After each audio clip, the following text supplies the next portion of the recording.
President-elect Trump is vowing to impose 100% tariffs on BRICS nations unless they commit to not developing a new currency. Trump made the declaration in a Truth Social post Saturday, saying, quote, "There is no chance that the BRICS will replace the U.S. dollar in international trade, and any country that tries should wave goodbye to America."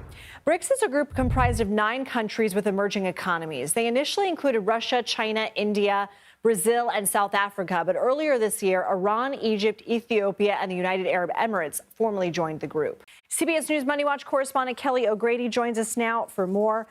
Kelly, what effects would 100% tariffs on these nations have on consumers? So look, if they were actually implemented, prices would likely go up because companies importing goods from China, from Brazil, from those countries, they would have to pay a 100% tax on that.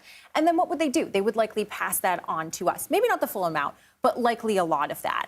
And so the other thing to think about is we are already hearing, oh, we were thinking about a 10% tariff on China previously. There are already tariffs on China that exist right now. A lot of companies are thinking, well, where can I move my manufacturing? India is a good option. Indonesia, which has applied for membership to the BRICS bloc, is a good option. So now companies would also be thinking, okay, well, I can't do it in China. I can't do it over there. They might move manufacturing here, which would help with jobs, but also increase labor costs. But I said that's if it's implemented, right? Okay. This could also be a negotiating tactic. Why is Trump pushing for this commitment for them to not develop their own currency? So the U.S. dollar is the world's reserve currency. The vast majority of transactions when one company from one country and one company from another transact, they happen in the U.S. dollar. Okay. Money is power.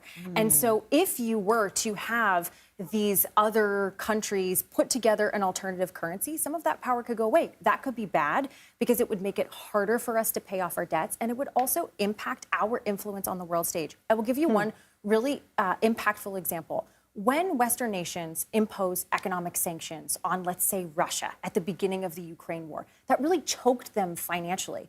If Russia was able to transact with other countries in a different currency, the bite of those sanctions go away. So you sort of explained some of the motivations why the BRICS nations and the BRICS bloc would want to have their own currency. Are there any other reasons that you mentioned other than obviously money is power and it would remove the sting of sanctions?